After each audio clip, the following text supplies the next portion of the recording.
today. Is Colby Covington cooked, done, au gratin in these streets? And what about Jon Jones and Leon Edwards exchange? Will Leon Edwards get that rollie that he asked for? And was the fight between Dricus Duplessis and Sean Strickland fake? Was that real? What was going on there? All of this and more on today's episode of Matter of Fact MMA. What's up? What's happening? Let's go. What's up, guys? We right back at it, right back with it. Here to go over a little bit of the news. A little bit of the news going down in the MMA sphere, MMA media, so on and so forth. Let's stop at the tippity top with Colby Covington. Is he cooked out here in these streets? What's Colby gonna do? You know what I'm saying? Let's go ahead. We're gonna get off into that. So, if you go back, you look at Colby Covington over, roughly about, let's say, like the last year, okay? He hasn't really made a lot of media, made a lot of waves, hasn't did a lot of interviews. He really hadn't done a lot of things. I guess he, kind of had some sort of I guess the lawsuit was already done with Jorge, or, the lawsuit ended within the last year. But nevertheless, Colby's just been there. But due to his support of certain former presidents and certain causes and red hats and things of that nature, he's continued to have a pretty solid fan base. That's weird to say, but as Floyd Mayweather would say, the proof is in the pudding. When you see him at these press conferences and on his fight weeks, which he rarely fights, but when you see him on these press conferences at these fight weeks, he's usually got a lot of people cheering for him, right? So, what happened last week? You know what I'm saying? Like, what happened last week? That's what we're going to get into real quick. Then we're going to get off into possible fake fights. But here's the thing, man. So last week, it was shaping up to be like your typical Colby Covington fight week, in which Colby Covington was coming out there to do his shtick, coming out there to do his thing. He's talking about America, how great he wants to make it. He's got his red hat. He's doing his thing. And for the most part, as you saw throughout the week, up until the pre-fight press conference, he had that fan support. Then we had the press conference. And the press conference is truly where Colby Covington jumped the shark. He jumped out the bridge. He jumped out the window. He jumped out the porch, if you know what I'm talking about. Man, when he said those comments about Leon Edwards' father, who has passed away, unfortunately, he was actually murdered, and he said those comments about seeing him in hell, I think that really that perked up the ears of all of his so-called supporters, right? And so what I noticed is throughout that press conference, he's getting all these cheers. Everybody's liking him. It is what it is, right? He says the comments about Leon Edwards, they were still booing Leon and still cheering Colby Covington, even as that press conference ended. Even in the square, when Dana squared him off, they did the face-off, they were still cheering Colby Covington. When you speed ahead to the fight, Colby Covington's coming out to his typical Kurt Angle theme song, and he's still getting cheered by a lot of people there in the T-Mobile Arena.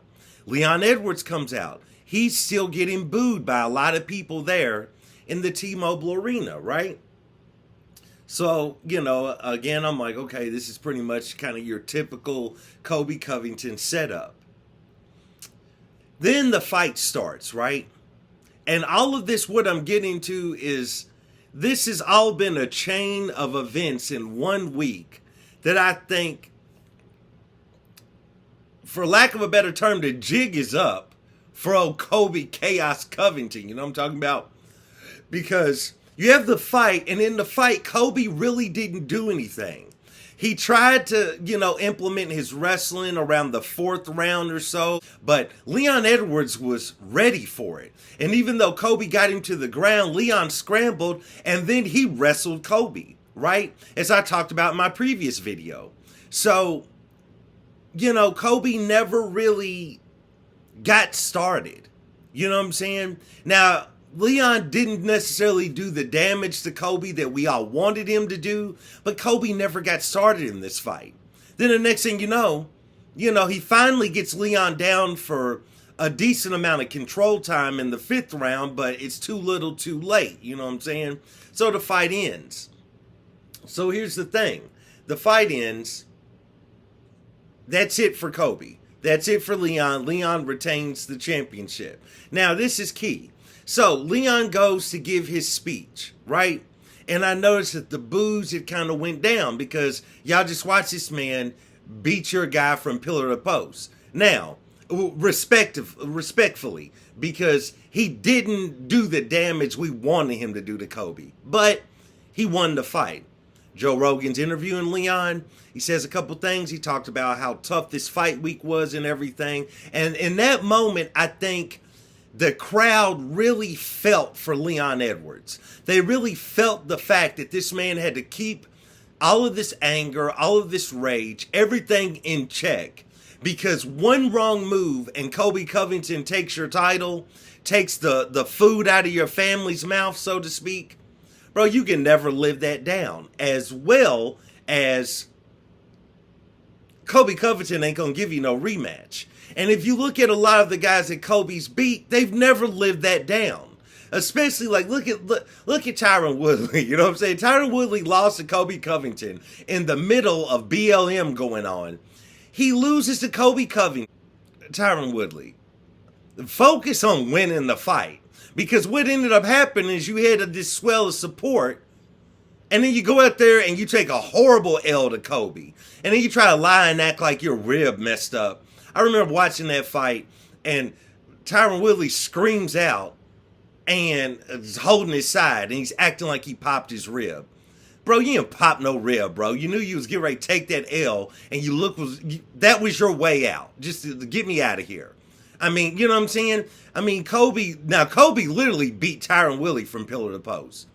And, if you look at his career now, then he goes out there and literally takes a nosedive, gets face planted by Jake Paul. So that's Tyron Woodley's career. There it is, My point is that then at that moment, Leon Edwards, the people that had been booing him, they felt his pain and his emotion that he had to go through for that fight. Then Colby Covington, he gets a chance to talk on the mic. This was interesting. Trump is making his way out of the arena. The guy that you've, been on this platform trying to support, he's making his way out of the arena, bro. He's leaving while you're trying to give your post-fight speech. He's leaving. And what was interesting about this is the fans started to boo Colby Covington. Now, all this time, those of us who don't like Colby, we're always like, why don't y'all boo Colby? But now they're actually booing him. He tries to send a shout out to Trump to kind of get his supporters back. Trump's leaving. He doesn't get much of an acknowledgement at all. They continue to boo him. Then he starts talking about the layoff. It might have been a little ring rust and all this stuff. They continue to not really feel Colby to the point that they're not even really reacting to him. It's not just that some people are booing him, but a lot of people are just like, yeah, whatever. Let's go ahead and head out to the parking lot so we can try to beat the traffic. Like, they wasn't even really worried about him, okay? Then he goes on to the post-fight press conference, and who does he call out? Who does he talk about?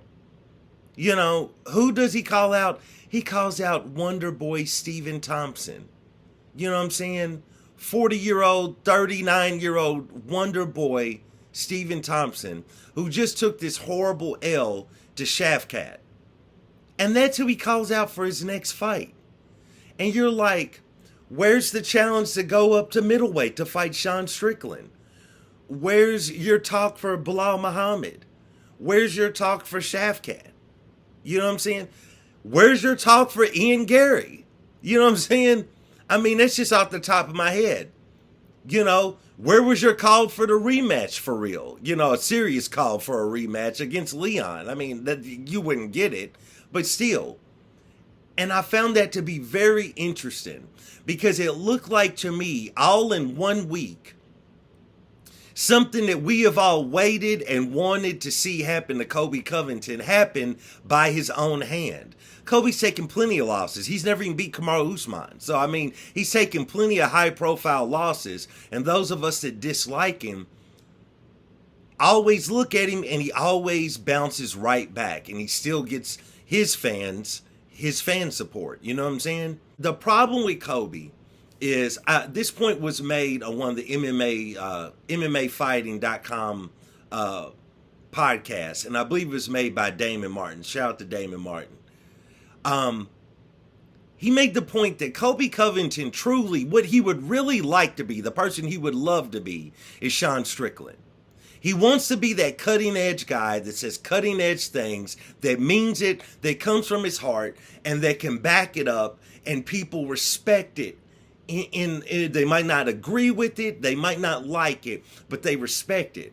But because Colby is so much of a caricature of himself, it's like he can't speak, he stutters, he misses words. It's just a bad shtick that he's got going on.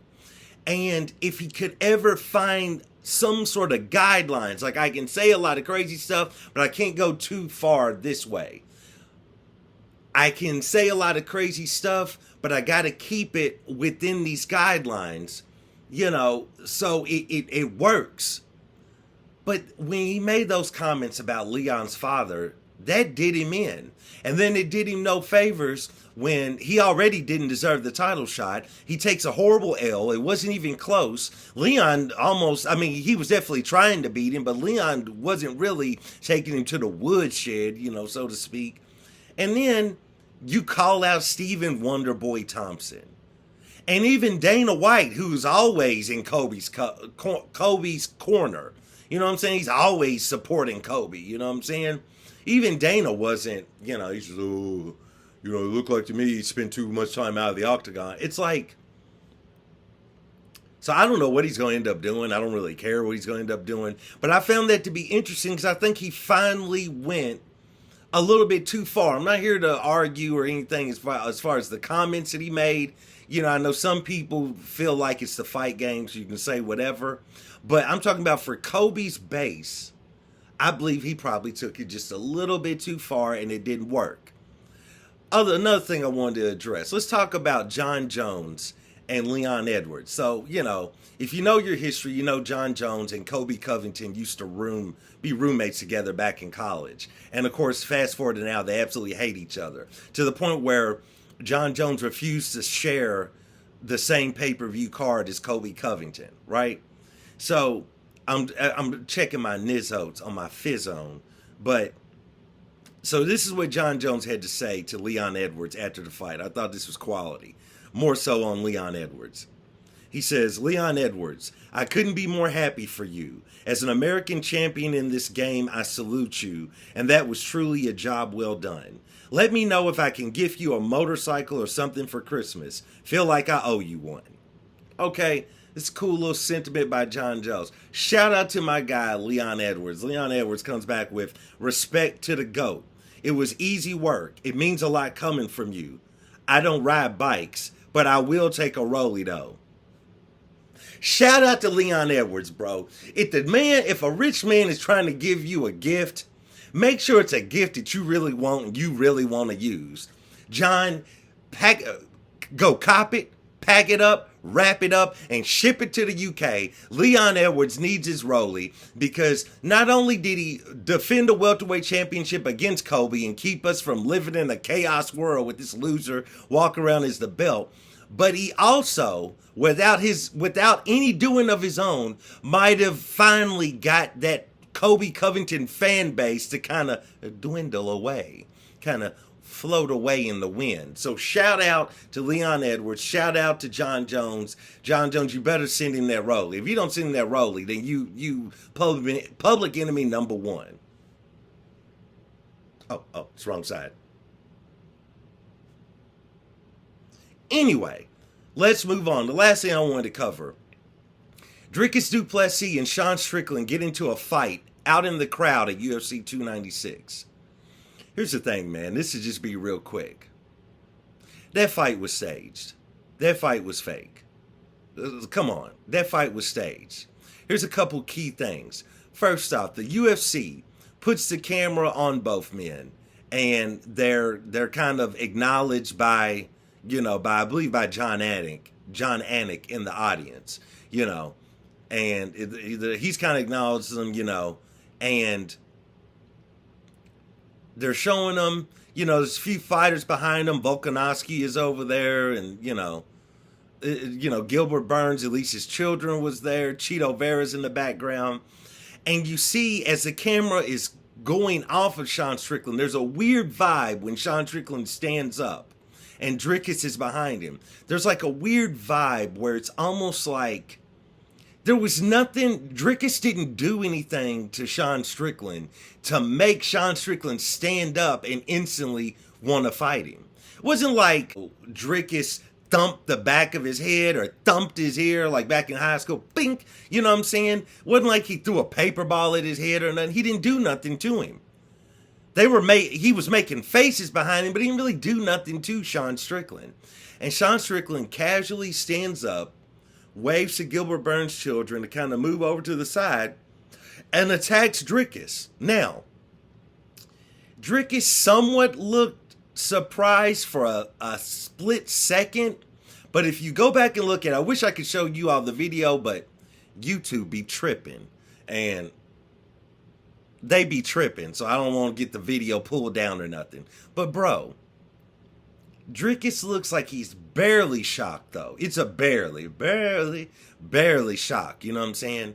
And when they start to engage and supposedly fight, they're doing like WWE pull apart fighting, where they're kind of using like the meat of their forearms, not their elbows, no fists, meat of their forearms, and like they're like boom, boom, boom. They're like batting down on each other. You know what I'm saying? Like they're kind of like in a skirmish and they're batting down, and then security runs over and all of this. Now here's the funny part though. Back to the UFC feed. When John Anik announces him or talks about them, they cut the camera right when Sean Strickland stands up.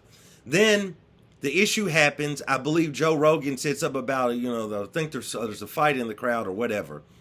Nevertheless, now all of a sudden, all of these videos start coming out that people are recording on their phones, and it all hits Instagram and everything. Then instantly, within minutes, the UFC already has like a package of the fight made.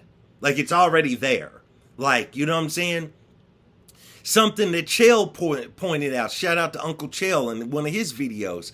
Dricus du Plessis is smiling at multiple times during this exchange.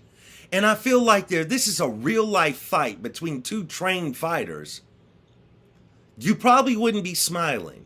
As well as many times as Sean Strickland has gotten into it with people, Dricus didn't really do anything that would warrant him to turn around and attack him. Then the fact they already had the chopped up video of it, being the UFC, being they, pronouns, pal, it's like, what are we doing? Like, come on, that fight was fake, bro.